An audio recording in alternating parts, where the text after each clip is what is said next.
لفظ اہل ہنر کی ازاں ہوتے ہیں، بے زباں ہو کر بھی زباں ہوتے ہیں۔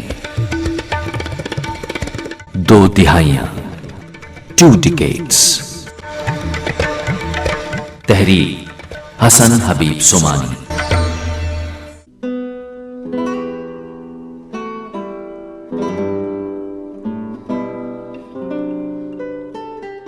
جنہوں نے اپنی زندگی کے 20 سال اپنی پیشہ ورانہ ذمہ داریوں کی ادائیگی کے لیے مریضوں کے درمیان گزارے، جس میں سے تقریباً 2/3 حصہ ان سے بات چیت کرنے، مسائل سننے اور حتی الامکان ان مسائل کا تدارک کرنے میں صرف کیے، اس کتاب میں انہوں نے اپنے اسی 2/3 حصے کے چند تجربات رقم کیے ہیں۔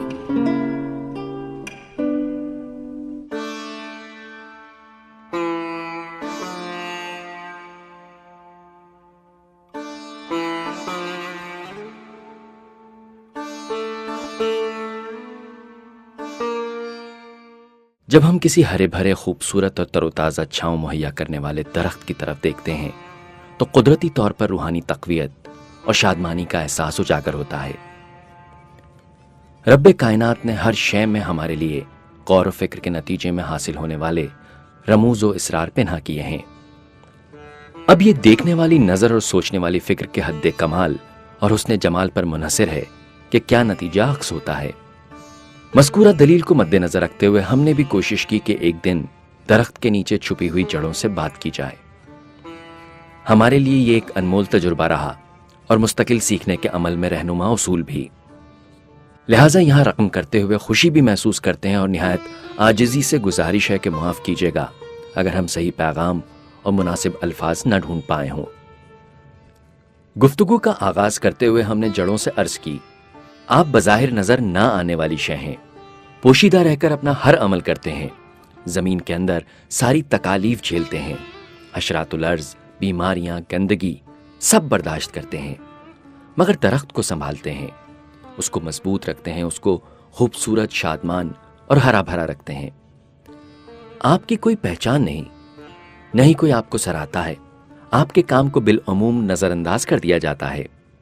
آپ کی اہمیت برائے نام ہے، نہ تعریف، نہ قدردانی، نہ میٹھے الفاظ، نہ پرخلوص باتیں۔ تو پھر آپ کیوں کر اپنا کام اتنی ایمانداری، جانثاری اور خلوص نیت سے کر پاتے ہیں؟ کیا آپ کو خود نمائی پیاری نہیں؟ اپنی تعریف و توصیف کیا پسند نہیں؟ ذاتی شناخت کی کوئی آرزو نہیں؟ کچھ دیر کے سکوت کے بعد مجھے یہ جواب میسر آیا، جانثاری میری فطرت ہے، مجھے اپنوں سے پیار ہے، میرا چھپ کر پڑے رہنا ہی میرے خلوص کا اظہار ہے، کوئی جانے یا نہ جانے میرا رب تو یہ سب ہے جانے، میں زمین کے نیچے ہوں اسی لیے ساری دنیا میں بہار ہے، زمین سے رشتہ نہیں توڑا یہی ہے میری عاجزی، کوئی جیت ایسی افضل نہیں جیسی سرخرو میری ہار ہے، میں خود نمائی کیا کروں، میری پہچان ہرے درخت ہیں، مجھے شناخت کی آرزو کہاں، میری شبیہ میرا شاہکار ہے۔ میں نے اپنی گزشتہ زندگی کے دوران کئی ایسے انسانوں کو دیکھا جو اپنی زندگی جڑوں کے فلسفے پر گزارتے ہیں۔ میرا دل بہت مچلتا ہے ان کے نام لکھنے کو، خواہش ہے کہ کاش ایسے لوگ دنیا کے لیے مشعل راہ بن جائیں، مگر یہ وہ لوگ نہیں جو اپنے لیے ہی جیتے ہیں، اور نہ ہی انہیں اس امر سے کوئی دلچسپی ہے کہ ان کی کس قدر عزت افزائی ہوتی ہے۔ یہ خاموش اور پوشیدہ خدمت گزار ہیں۔ مجھے اچھی طرح یاد ہے کہ ان میں سے ایک صاحب حیثیت نے میرے عرض کرنے پر کہ آپ جس کی مدد کر رہے ہیں اسے ایک مرتبہ مل تو لیں، اسے کم از کم ایک دفعہ دیکھ تو لیں، تو انہوں نے کانوں کو ہاتھ لگاتے ہوئے کہا، اللہ معاف کرے، مگر مجھے اس روز سے خوف آتا ہے جب ان میں سے کوئی مجھے سر راہ مل جائے اور مجھے یہ خیال آ جائے کہ یہ وہی ہے جس کی میں نے مدد کی تھی، تو میری ساری قربانی رائے گاں ہو جائے اور میں غرور میں خود کو کچھ سمجھ ہی نہ بیٹھوں۔ الحمدللہ ہمارا معاشرہ بے مثال کردار رکھنے والے ایسے عظیم لوگوں کی مرہون منت ہے جو آنسوؤں کو بھی پوشیدگی کے لبادے میں پہنچنا چاہتے ہیں۔ ایک بہت ہی خوبصورت اور منفرد کہانی رقم کرتا ہوں، پیغام ضرور سمجھیے گا۔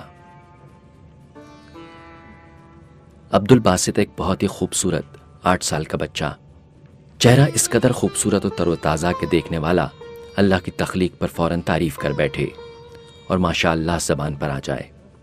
آنکھوں میں زندگی کی رمق اور لب و لہجہ عمر اور قد کے مقابلے میں کافی پختہ اور پر یقین۔ حیران یہ جان کر ہوں گے کہ پیشہ گلی محلے سے کچرا سمیٹنا اور کباڑی کو بیچ کر کچھ پیسے کمانا اور اپنے 4 افراد پہ مشتمل خاندان کی کفالت کرنا۔ باسط کے والد کسی بیماری سے جس کا نام اسے نہیں معلوم فوت ہو چکے تھے۔ والدہ پشتو کے سوا کوئی زبان نہیں جانتی۔ رشتہ دار گنتی کے لحاظ سے تو بہت ہیں، مگر مدد کرنے کے لیے صرف اللہ پر توکل ہے۔ کچرا سمیٹتے ہوئے کسی لاپرواہ ڈرائیور کی تیز رفتاری کا نشانہ بننے والا باسط تقریباً ادمری حالت میں ہسپتال تک پہنچا تھا۔ ایک بہت ہی خدا ترس انسان انسانی ہمدردی کی بنیاد پر اس کی مالی امداد کرتا ہے۔ باسط سے میری پہلی ملاقات اس وقت ہوئی جب وہ ویل چیئر پر بمشکل بیٹھ پاتا اور اس کی والدہ اسے لے کر اسپتال میں گھماتی رہتی۔ اس کی تکلیف کو مد نظر رکھ کر میں نے اس سے سوال کیا، کب تک ٹھیک ہو جاؤ گے باسط؟ جواباً وہ کہنے لگا، میں جلدی بہتر ہو جاؤں گا، مجھے اماں کا رونا پسند نہیں، آپ اس کو سمجھا دو بس میں بہتر ہوں۔ اتنے کم عمر بچے کو میں نے اس قدر ہمت کا مظاہرہ کرتے نہیں دیکھا تھا۔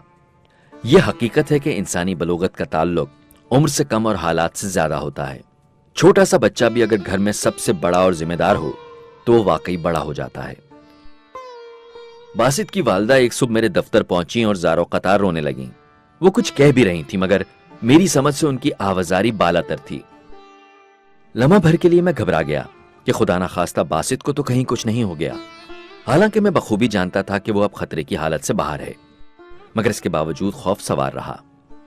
بڑی تگودو کے بعد ایک ترجمان میسر آیا اور اصل حالات سے واقفیت ہوئی۔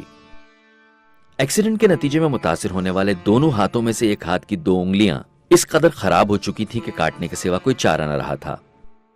باسط کی والدہ یہ چاہتی تھی کہ باسط کو یہ بری خبر میں سناؤں، کیونکہ وہ چھوٹا بچہ تھا اور ڈاکٹرز صرف والدہ کو سب کچھ بتا کر چلے گئے اور وہ رونے کے سوا کچھ اور کرنے کے قابل نہ رہی تھیں۔ چند لمحوں کے لیے میں ششدر رہ گیا کہ میں یہ کیسے کر پاؤں گا اور کیا واقعی مجھے یہ کرنا چاہیے۔ میرا باسط سے دوستانہ تعلق اخراجات میں امداد کی حد تک ہے، نہ کہ زندگی کے کٹھور فیصلے سنانے کے لیے۔ میں نے اس کی والدہ کو سمجھایا کہ وہ ڈاکٹروں کو اس کام کے لیے راضی کریں، مگر وہ بضد رہیں کہ میں اس سے بات کروں۔ یوں بالآخر میں اس کے بستر تک پہنچ گیا۔ آج باسط واقعی ایک کم عمر بچہ نظر آیا جس کی ہمت بھی شاید ٹوٹ چکی تھی۔ ضد کرتا ہوا دکھی سا لبوں پر شکایت لی ایک معصوم بچہ جو کسی لاپرواہ شخص کی ذرا سی لاپرواہی کا اتنا بڑا خمیازہ بھگت رہا تھا۔ ایک لمحے کو میرے دل میں آیا کہ ایکسیڈنٹ کرنے والے کو بد دعا دے دوں، مگر کیا کرتا، جانتا نہیں تھا کہ وہ کس حال میں تھا جب یہ حادثہ سرزد ہوا۔ باسط کے خوبصورت براؤن بالوں پر ہاتھ پھیر کر میں اس کے پاس بیٹھ گیا۔ باسط کیسے ہو؟ آج بہت تھکے تھکے لگ رہے ہو۔ کیوں اماں نے رونا بند کر دیا تو تم رونے لگے؟ میں نے شوخ لہجہ اپنانا مناسب سمجھا۔ اس نے میری آنکھوں میں جھانکا تو میری ہمت جیسے ٹوٹنے لگی۔ بڑی مشکل سے خود کو سنبھالا۔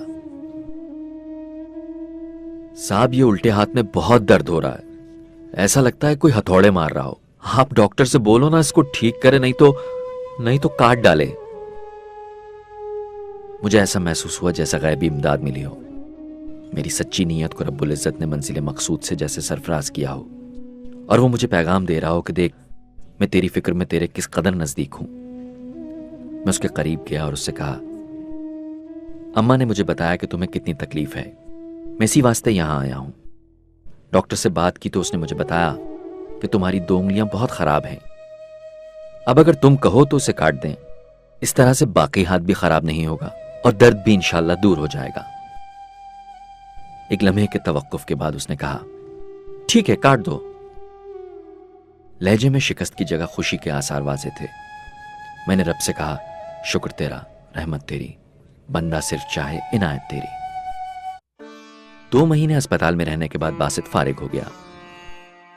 چھٹی کے وقت جب وہ مجھ سے ملنے آیا تو وہ مجھے اپنے ساتھ باہر لے جانے کی درخواست کرنے لگا۔ میں نے اس کے کاندھے پر ہاتھ رکھ کر کہا، جان نہیں چھوڑو گے میری؟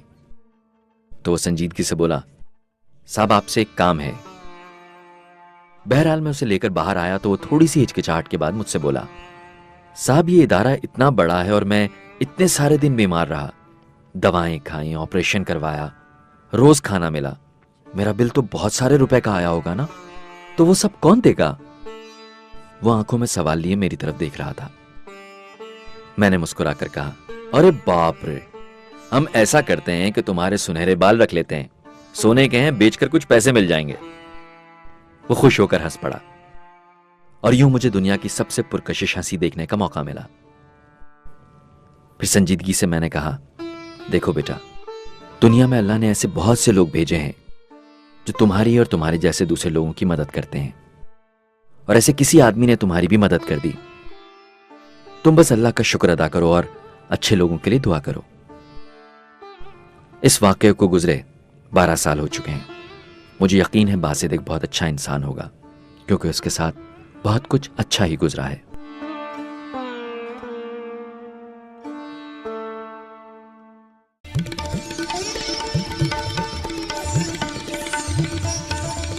لفظ اہل ہنر کی اذا ہوتے ہیں، بے زباں ہو کر بھی زباں ہوتے ہیں۔ 2 دہائیاں، 2 decades۔ تحریر حسن حبیب سمانی۔